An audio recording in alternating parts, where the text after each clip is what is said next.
मैं सबसे पहले ये चाहता हूँ कि जो हमारे यूथ हैं, जो युवा हैं, या मैं कहूँगा कि जो हमारे बच्चे हैं, सबसे पहले वो संस्कारवान बने। उसके अंदर संस्कार होने चाहिए। जब तक कोई भी युवा अपनी संस्कृति से नहीं जुड़ेगा, अपने संस्कारों से नहीं जुड़ेगा, तब तक वो बड़ा काम नहीं कर सकता है। ये मेरा अपना मानना है। आप कहीं पे भी रह रहे हैं, हो सकता है आप परिवार में रह रहे हो सकता है परिवार से दूर कहीं आप कोई जॉब कर रहे हो सकता है कोई पढ़ाई कर रहे हो, लेकिन जहाँ भी रह रहे हैं वहाँ आपके संस्कार दिखाई देने चाहिए। दूसरे लोग ये बोले कि देखो यार, ये बच्चा बड़ा संस्कारवान है। और आज जो महसूस किया जा रहा है, संस्कार का बड़ा अभाव आज के युवाओं में देखा जा रहा है, जो मैं भी महसूस करता हूँ। हमारे समय में एक छोटे बड़े का लिहाज था। तो सबसे पहले यदि मैं इन चीज़ों की बात करूँ, ये हमेशा ध्यान रखना कि आपके परिवार में, चाहे वो आपके माता पिता हो, दादा दादी हो, चाचा चाची हो, मामा मामी हो, मतलब जो भी आपके परिवार में जो आपसे जुड़े हुए लोग हैं, जो आपसे भावनात्मक रूप से जुड़े हुए हैं, वो कभी आपका बुरा नहीं चाहेंगे। सबसे पहले ये समझना। और यदि वो अपना समझ के कई बार गलत बोल भी देते हैं, अब मैं ये नहीं कहता हूँ कि हमेशा बड़े सही बोलते हैं, कई बार गलत भी बोल देते हैं। और यदि कोई बड़ा यदि गलत बोलता है तो उसका अफसोस होता है, लेकिन वो छोटों इसलिए नहीं बोलता कि उसका गलत इंप्रेशन पड़ता है। यदि मैं भी या कोई भी, या आपके माता पिता दादा दादी कोई भी कई बार भावावेश में गलत बोल भी जाएंगे, उन्हें अफसोस होगा। तो पहले तो मैं ये चाहूँगा, यदि आप लोग मुझसे कुछ सीखना चाहते हैं, संस्कारवान बने। अपने जो बड़े हैं, विशेष रूप से माता पिता के, बिल्कुल ये गांठ बांध लो। यदि आप मुझसे कुछ सीखना चाहते हो तो माता पिता को कभी आपका बुरा चाहेंगे। और यदि जो आदमी आपका बुरा नहीं चाह सकता है, और ये हमेशा ध्यान रखना कि जो माता पिता हैं, है ना, आपके परवरिश में, आपको पढ़ाने में, वो जितना त्याग बलिदान करते हैं आप सोच नहीं सकते। वो आदमी कब सोचता है? जब उसके बच्चे हो जाते हैं, उसकी समझ में आ जाता है। लेकिन जब वो आता है, उसके बच्चे होते हैं, जो वो अपने बच्चों के लिए कर रहा होता है, तो बच्चों को पता नहीं कि मेरे माँ बाप ने कितने कुर्बानियाँ बलिदान मेरे लिए दिए। और माँ तो बहुत ज़्यादा बढ़ के देती है। बच्चों को पता भी नहीं होगा कितनी बार जो है देश में माएँ जो अपने बच्चों की वजह से भूखी सो जाती है। तो लगता है 4 रोटी है, ये बच्चे खाने के नहीं खाएंगे, 1 रोटी खाने की वजह से। तो सबसे पहले अपने बड़ों का, माता पिता का त्याग बलिदान महसूस करो, संस्कारवान बनो। जहाँ भी आप रह रहे हैं, बड़ों का सम्मान करो और छोटों को स्नेह दो, प्यार दो। और ये सोचो कि लोग सोचते हैं यार, ये आदमी मेरा बुरा चाह रहा है। जो तुम्हारे बारे में बुरा चाहे, है ना, हमेशा अच्छा करने से, और हमेशा ध्यान रखना कि तुम किसी का भला करोगे, अच्छा करोगे, उससे जो संतुष्टि मिलती है ना, वो आपके व्यक्तित्व में भी, आपके भविष्य बनाने में भी, और आपके स्वास्थ्य में भी बड़ी लाभदायक होती है। आप कभी किसी का भला करके देखना, उससे जो आपके स्वास्थ्य में लाभ होगा तब देखना, या किसी का बुरा करके देखना। जब बुरा आदमी करता है तो मन ही मन वो चीज़ कचोड़ती है। अब मैं असली मुद्दे पर आता हूँ। जैसे गौरव जो है ये चाह रहा है, इसने मुझसे ये बोला कि हम कुछ अच्छा करना चाहते हैं, है ना, देश समाज के लिए करना चाहते हैं। देश समाज के लिए करने के लिए मेरा अपना मानना है, जरूरी नहीं आप किसी राजनीतिक दल से जुड़ो, जरूरी नहीं आप किसी संगठन से जुड़ो। आप जहाँ पर भी हैं, यदि अपना काम ईमानदारी से कर रहे हैं तो वो देश समाज के लिए काम माना जाता है। लेकिन यहाँ जो है, जैसे गौरव ने मुझसे बात करी, तो एक संगठन बना के, अभी मैं ये सलाह दूंगा कि आप किसी दूसरे संगठन से न जुड़ें, क्योंकि दूसरे संगठन इससे में देश में काम कर रहे हैं तो किसी भी तरह को, तो मैंने ये महसूस किया विशेष रूप से राजनीतिक, वो सिवाय युवाओं को गुलाम बनाने के अलावा दूसरा काम नहीं कर रहे। और जो आदमी गुलाम होता है, जो चाटुकार चापलूस होता है, वो कभी बड़ा काम नहीं कर सकता है। ये हमेशा ध्यान रखना। दूसरों की गुलामी करके, चाटुकारिता करके आप बड़े आदमी नहीं बन सकते। आप हमेशा बड़े तभी बन सकते हो जब आप सच का साथ देंगे। और यदि कोई गलत बोल रहा है, आप उसे सलीके से बोलिए। ये नहीं कि आप कोई गलत बोल रहा आप लड़ने तैयार हो जाए। आप उसे तरीके से कि ये चीज़ गलत है, इसका नुकसान हो सकता है, देश समाज को हो सकता है, या जिस संस्था में काम कर रहे हैं आप, उसे भी हो सकता है। गलत बात का विरोध करने वाला तो सच्चाई पर चलने वाला आदमी वही बुलंदी छूता, ये मेरा अपना मानना है। चाटुकारिता चापलूसी करके आप तत्काल फायदा ले सकते हैं, लेकिन आप कभी बड़ा आदमी नहीं बन सकते। ठीक है, बड़ा आदमी का मतलब मेरा पैसों से मतलब नहीं है। मेरी व्यक्तिगत धारणा ये है कि बड़ा आदमी वो होता है जो देश समाज के लिए अधिक से अधिक काम करे, जिसके अंदर त्याग बलिदान की भावना ज़्यादा हो, जिसमें समाज के, देश की और लोगों के लिए ज़्यादा काम करे, उन्हों से बड़ा मानता हूँ। मैं पैसे से कभी किसी को करना चाहता हूँ। तो यदि कुछ करना चाहते हो आप, आज जो है आप 6 युवा हैं इस समय, है ना, तो 6 युवा बहुत होते हैं। जब देश में क्रांति हुई, जब आज़ादी हुई, ऐसा नहीं कि पूरा देश एकजुट हो गया। शुरू में कुछ यूथ आए थे जिन्होंने आगे बढ़ के काम किया था और वो आगे बढ़े थे। मैं सबसे पहले ये बोलूँगा कि सलाह दूँगा कि जो हमारे साथी जहाँ काम कर रहे हैं वो काम करते रहे, प्राथमिकता से करें, क्योंकि रोजी रोटी पहले। देश समाज के लिए आपको काम करना है, तो उसी बीच में आप समय निकाल के उस देश समाज के लिए भी काम करें। अब ऐसे में प्रश्न ये उठता है कि देश समाज के लिए काम करें कैसे। ये आप लोग बोलोगे साहब बताइए देश समाज के लिए कैसे काम करें। आप जहाँ भी रह रहे हैं, आपका शुरू में आप एक क्षेत्र पकड़िए, जैसे आप लोग सारे नोएडा में रह रहे हैं, आप एक 2-3 सेक्टर पकड़ लीजिए, एक सेक्टर पकड़ लीजिए, एक गाँव पकड़ लीजिए, तो वहाँ देखिए समस्या क्या है। मान के चलिए हम झोटपुरा गाँव पकड़ लेते हैं कि भाई यहाँ पे काम करना है, ठीक है, तो साहब इसके हमें लग रहा है कि इस रास्ते में गंदगी है, तो इस रास्ते में थोड़ी सफाई हो जाएगी तो लोगों को स्वास्थ्य के लिए फायदा होगा और आने जाने में लोगों को दिक्कत नहीं होगी।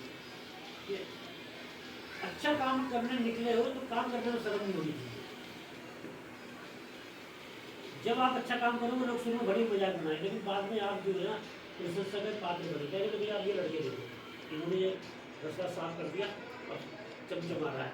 जब आप शुरुआत करोगे हो सकता है कि आप फिर आगे देखो लोग वहाँ वो काम डेवलप करना लगे। आपको लग रहा कि यार ये कुछ गलत असामाजिक तत्व लोग हैं, इनसे यहाँ क्षेत्र में नुकसान हो सकता है या गाँव में नुकसान हो सकता है। आप तरीका ढूंढिए, जरूरी उनसे लड़ना मिलना है, सलाह मशवरा आपस में करके यार इससे कैसे छुटकारा पाए। आपको लगता है हम हमारी भी सलाह चाहिए, हमसे सलाह चाहिए। और इस समय देशभक्ति के लिए आदमी बड़ा एक प्रचंड चल रहा कि साहब आप भारत माता की जय बोल दो, आप कुछ भी करते रहो, आप देशभक्त हो जाएंगे। मैं इसे नहीं मानता। देशभक्ति आपके कर्मों में होनी चाहिए। आप जहाँ भी काम कर रहे हैं ईमानदार से काम कर रहे हैं, आप देख रहे हैं यार ये देश के लिए नुकसान हो रहा है, उसका आप विरोध कर रहे हैं, ये आप देश के लिए अच्छा काम हो रहा है उसका समर्थन कर रहे हैं, ये देशभक्ति है। देशभक्ति का मतलब तिरंगा लेकर भारत माता की जय बोलना, इनकलाब जिंदाबाद बोलना, उसे ही मैं देशभक्ति नहीं मानता हूँ। इनकलाब मैं ये नहीं कह रहा इनकलाब जिंदाबाद ना बोलो, तिरंगा लेकर ना चलो या भारत माता की जय बोलो, लेकिन आपके व्यक्तित्व में, आपके क्रियाकलाप में, आपकी गतिविधियों में देशभक्ति झलकनी चाहिए, इसको लगना चाहिए। तो सबसे पहले तो यदि आप कुछ काम करने के लिए तो अच्छी अच्छी किताबें ढूंढो। लोगों इस समय क्या हो गया कि जिन लोगों ने देश को आज़ाद कराया, तो भगत सिंह रहे हो, चंद्रशेखर आज़ाद रहे हो, राजगुरु रहे हो, सुभाष चंद्र बोस रहे हो, डॉक्टर लोहिया रहे हो, महात्मा गांधी रहे हो, उन पर अध्ययन करना लोगों ने लगभग बंद कर दिया। पहले क्या होता था कि हमारे दादा है, दादी है, नानी है, तो बच्चों को वीरता की कहानियाँ सुनाती थी। ठीक है, उनसे आदमी उनसे समझ में आ जाता है यार ये हमारे पूर्वज कितने वीर हुए हैं। एक वीरता आदमी के अंदर से ही आती थी, यार मुझे वीर बनना है, मुझे सच्चा आदमी बनना है, मेरे अंदर जज्बा पैदा करना है कि मैं देश समाज की मदद करूँ। तो ये जो इसमें दौर चला है, जो शिक्षा का व्यवसायीकरण हुआ है, ये चीज़ें लगभग खत्म हो चुकी है। अच्छी किताब पढ़ी है। और आज का युवा क्या है, बुजुर्गों के पास बैठना नहीं चाहता, दादा दादी के पास जाना, वो बुलाएंगे तो आप नहीं मुझे कुछ काम है। बुजुर्गों के पास में बैठोगे, बड़ों के पास में बैठोगे तो कुछ कुछ सीखने को मिलेगा। आज मैं पहली बार मिलने में यही कहूँगा, सबसे पहले और चीज़ें हम आगे बढ़ाएंगे कि संस्कारवान बनो।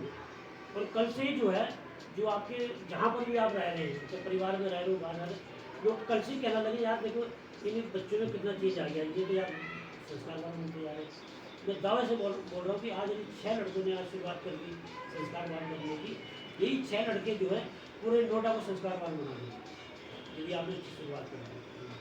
अब इधर से किसी के मन में भी कोई प्रश्न है ना, किसी भी तरह का, ठीक है, मैं तो इस तरह का मैं ये चाहता हूँ कि किसी भी तरह का आपके मन में प्रश्न है और जिससे आपका जो कुछ भला हो सकता है या आपकी जो है कुछ दिक्कत दूर हो सकती है, वो मुझसे पूछो। आप इधर से शुरू करो, कोई भी किसी भी तरह का पूछो बिना हिचकिचाहट के, कोई भी पूछो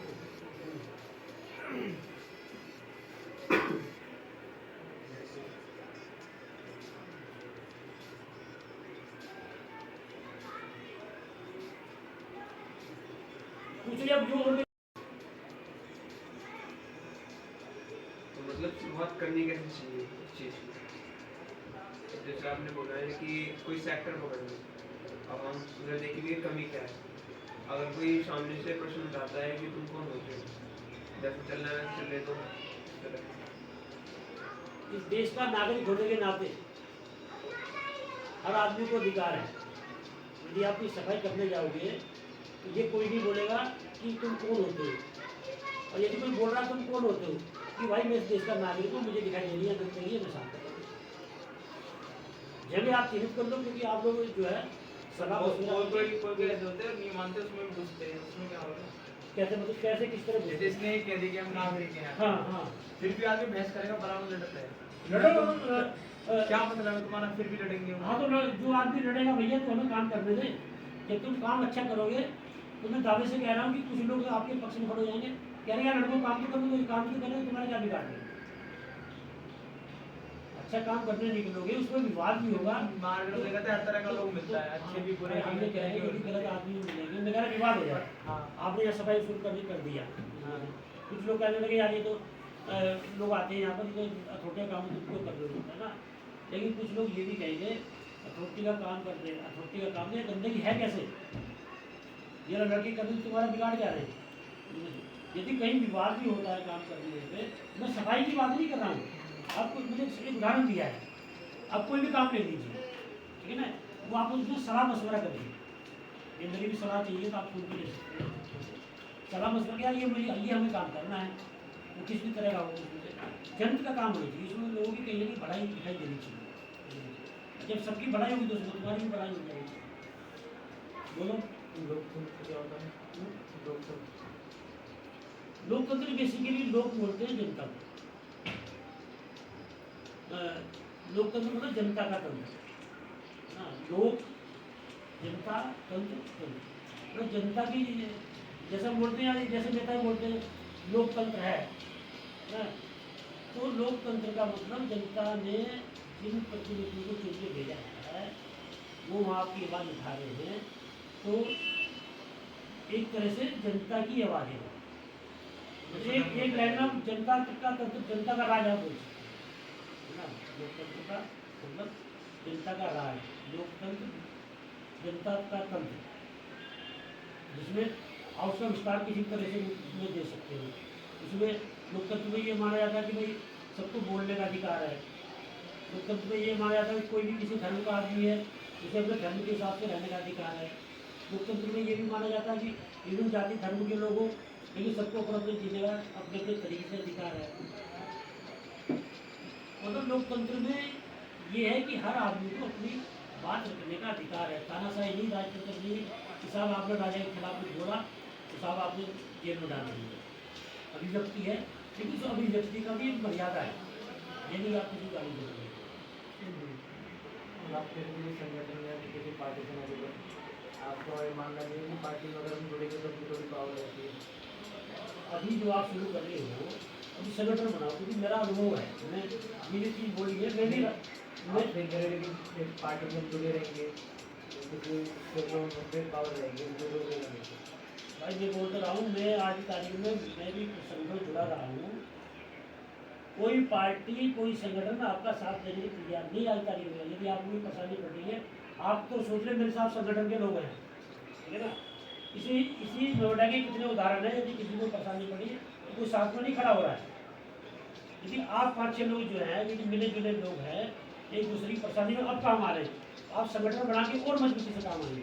कोई पार्टी, एक उदाहरण मैं दे रहा हूँ आपको, सही में जाइएगा। हम लोग समाजवादी पार्टी से जुड़ रहे हैं लंबे समय से, इसमें समाजवादी पार्टी का मेरा कहीं नहीं बना।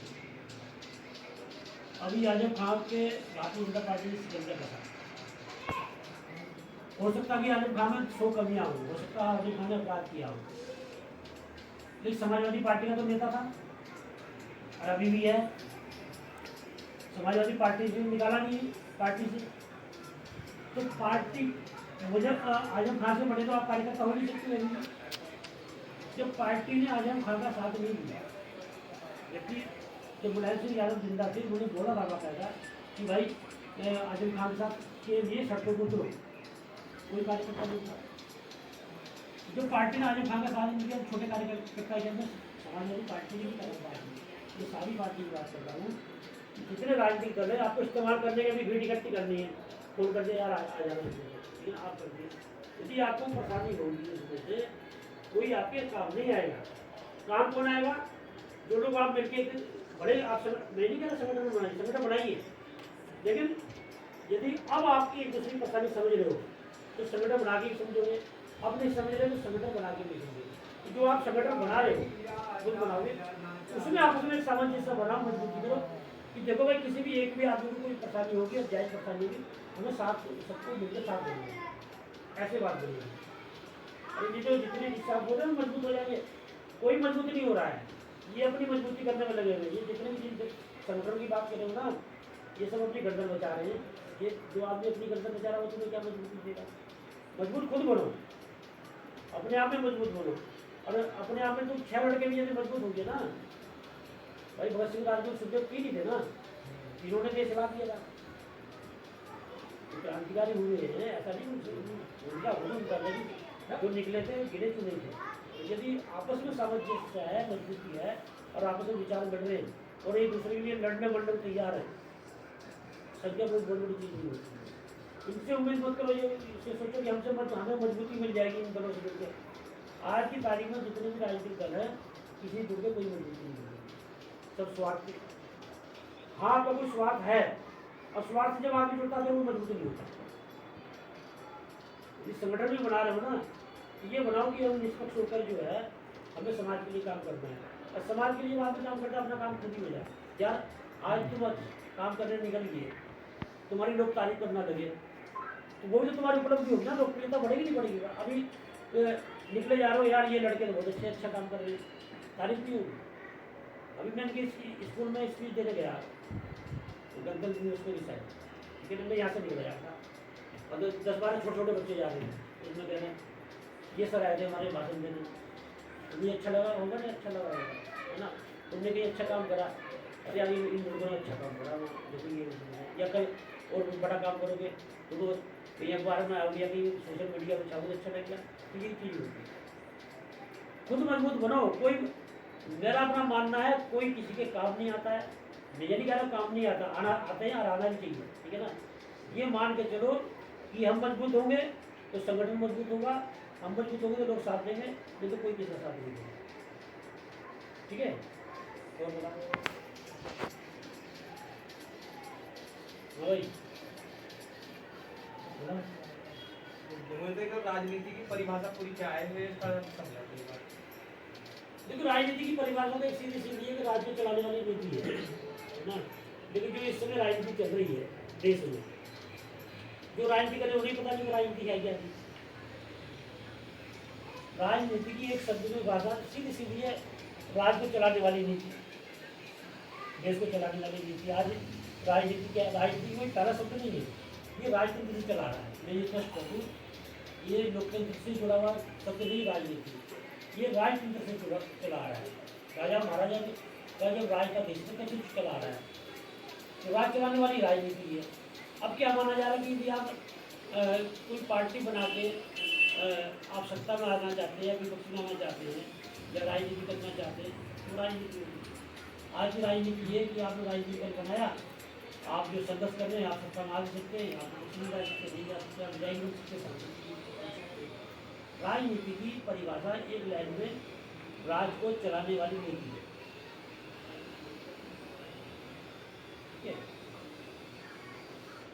बोलो। देश के हालात के बारे में और बात करें थोड़ा सा। देश के हालात इस टाइम कैसे हैं, तो हमें कैसे वर्क करना चाहिए ये देश के हालात को देखते हुए। देखिए देश के हालात में बताऊं आपसे कि इस समय लोग बड़े भ्रम में थे। अब आदमी काम करने से भी डरता है ना, हाँ, लोग प्रशासन इतना तंग करता है। लोग इस समय भ्रम में थे। मैं बताऊं आपसे, हम लोग जो चर्चा करते हैं, हम लोग जो बात करते हैं, कैसे करते हैं कि साहब फलां अखबार में ये बात आई है, फलां चैनल ने ये दिखाया, फलां आदमी ये कह रहा था, तभी डिस्कस करते हैं ना। मुझे हमें याद बैठा कि प्रधानमंत्री ने क्या कहा, देश में क्या हो रहा है, या राहुल गांधी ने क्या कहा, या संसद में क्या हो रहा है, फलां विधानसभा में क्या हो रहा है, कैसे पता चलता है? मीडिया के माध्यम से। ठीक है कि साहब फलां चैनल पर ये चीज़ आ रही है, क्योंकि मैं खुद मीडिया से हूँ। आज की तारीख में क्या है कि हालांकि ये होता रहा है, लेकिन इस समय ज़्यादा हो रहा है। जो सत्तारूढ़ पार्टी है, भारतीय जनता पार्टी, उसने देश की मीडिया को हाईजैक कर लिया। हाईजैक क्या कर लिया कि अधिकतर मीडिया हाउस जो है ना, वो उन उद्योगपतियों के जो सरकार से सटे हुए हैं, उनसे काम निकालना है, उनसे विज्ञापन लेना है। तो सरकार क्या कर रही है कि अपने हिसाब से खबरें चलवा रही है। सरकार के हिसाब से खबरें चलेंगी तो लोगों को ये लगेगा यार देश में तो बढ़िया काम हो रहा है। अभी मैं उदाहरण दे रहा हूँ, कहीं मत जाइए आप लोग नौकरी कर रहे हैं। हमारे समय में जब मैं सहारा में था, ELV मिलती थी, MLV मिलती थी, PLV मिलती थी, और इतनी छुट्टियाँ होती थी, हम साल के अंत में उन्हें कैश कराते थे। अब तुम लोग नौकरी कर रहे हो, इससे पता चल जाएगा। तुम बताओ जहाँ नौकरी कर रहे हैं तुम्हें कितनी EL मिलती है, कितनी PL मिलती है, कितनी ML मिलती है, कितनी छुट्टियाँ मिलती हैं, या तुम्हारी सैलरी क्या है? मैं पूछने वाली हूँ, मुझे नहीं पूछो तुम्हारी सैलरी क्या है, तुम्हें क्या। तुम खुद सोचो, मैं जहाँ काम कर रहा हूँ कि मुझे सुविधाएं क्या मिल रही है, मुझे पैसा कितना मिल रहा है, या मेरा भविष्य क्या है।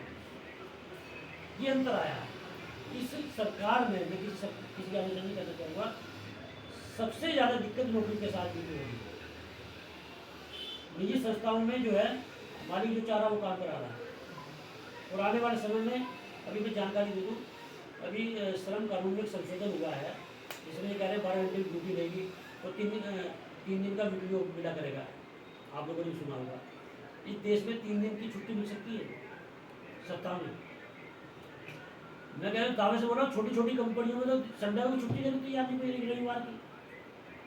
तो निजी कंपनियों में मनमानी होने वाली है। अब जो यूथ है, मैं तो यहाँ तक बोलता हूँ कि यदि इनकी ऐसी मनमानी चलती रही, जो सत्ता में बैठे हुए लोग, यूथ जो देश का युवा, वो मानसिक रोगियों के बन जाएगा। अब इन्होंने क्या रखा, हिंदू मुस्लिम घुल साहब दिमाग में, मुसलमानों ने हमारा साथ ये करा, हम हिंदू हैं, हमें जागरूक हो जाना चाहिए, देखिए ये देश में कब्जा कर लेंगे। क्यों करते? तो जमीनी मुद्दे हैं, रोजगार है, महंगाई है, कानून व्यवस्था है, कि उन पर लोगों का ध्यान ना जाए। मैं बेरोजगार हूँ, मैं रोजगार ना मांगूँ, आज मुझे दिक्कत है किसी तरह की, महंगाई ज़्यादा बढ़ रही है, मेरा खर्चा नहीं चल रहा, मुझ मुद्दे को ना उठाऊँ, मैं हिंदू मुस्लिम बढ़ जाऊँ। तो जाति धर्म के नाम पर लोगों को बांट के जमीनी मुद्दों से हटाना चाहिए। देश के हालात ये, देश के हालात संतोषजनक नहीं है। कोरोना काल में आप लोगों ने देखा होगा कि कोई आदमी ऐसा नहीं जिसे दिक्कत ना हुई हो, आर्थिक दिक्कत। किसी छोटे छोटे कारोबारी काम ठप हो गए, नौकरी पेशा आदमी नौकरी छूट गई, किसी की सैलरी कम होगी, कितने लोग बेचारे गाँव चले गए। एक नेता, एक नौकरशाह, एक उद्योगपति मुझे बता दीजिए जिसके खर्चे में कोई कमी हो। देश में किसी की भी सरकार चल रही हो, अपने खर्चे में किसी नेता ने कुछ भी बकवास करते हो, किसी की पैसे कमी नहीं की, तो मनमानी चल रही है। जिसके हाथ में जो है वो कर रहा है। जैसे अभी इसमें गौरव मंगोरा की काम करने देते, पुलिस प्रशासन ये दिक्कत है, इसमें तो रही है ना, लेकिन इन्हीं दिक्कतों के बीच में काम करना है। और काम करने निकले तो दिक्कतों क्या करना है यार, जब आदमी काम करने निकले दिक्कतें तो आएंगी। और हमेशा जाने कि अच्छा काम करोगे तो ज़्यादा दिक्कत आएगी, क्योंकि लोग बुराई का साथ ज़्यादा देते हैं। लेकिन जब आदमी अच्छा काम करता है तो नाम उसी का होता है। अच्छा काम करने निकलोगे तो ये मान के चलो दिक्कत आएंगी, सुख सुविधा भोगने के लिए, ऐश्वर्य में जिंदगी बिताने के लिए अच्छा काम करने का संकल्प नहीं लिया जाता। हम लड़े सारा में, इसे पता है, सुब्रत राय का नाम उसके सारे के मालिक के खिलाफ लड़े और खुलेआम लड़े, एक टेंडर काट दिया, इसलिए अंदर हम लोग अंदर परिषद में नीति का विरोध करा हमने। उधर मैनेजमेंट मालिक मजे मार रहा था, वर्कर को सैलरी देते, 6-7 दिन सैलरी मिली, लड़े। मैं लड़ोगे तो नुकसान तो उठाना ही पड़ेगा, लेकिन जब लड़ाई आप जीतोगे उसका अच्छे परिणाम भी आते हैं, या हो सकता है आपको उसका फायदा ना मिले, दूसरे लोगों को मिल जाए। भाई देश आज़ाद की, जब देश आज़ाद हुआ है तो जिन लोगों ने आज़ादी की लड़ाई लड़ी उन्हें फायदा मिला क्या? वो तो फांसी के बंदे छोड़ लिए। भगत सिंह को फायदा मिला देश की आज़ादी का, चंद्रशेखर आज़ाद को फायदा मिला, या राजगुरु को फायदा मिला, या वो जो जितने भी क्रांतिकारी है जो फांसी के फंदे झूल गए उन्हें फायदा मिला। फायदा किसे मतलब हमें मिल रहा है, आज आज़ाद देश में रह रहे, लोकतंत्र। आज हम बोल रहे हैं, आज हम जिस तरह से बातें कर रहे हैं, जब अंग्रेजी हुकूमत की बात कर सकते थे, अभी पुलिस आ जाती ले जाती उठा के जरूर हुई थी। किन लोगों ही वैसे हुआ है, जो लोग लड़े। यदि आज आप लोग लड़ोगे, ये मत सोचो कि हमें फायदा मिलेगा, आने वाली पीढ़ी को फायदा मिलेगा, वो आपकी पीढ़ी होगी, आपके बच्चे होंगे। जब आदमी ये सोच लेता कि मुझे फायदा मिला तो कुछ नहीं कर सकता।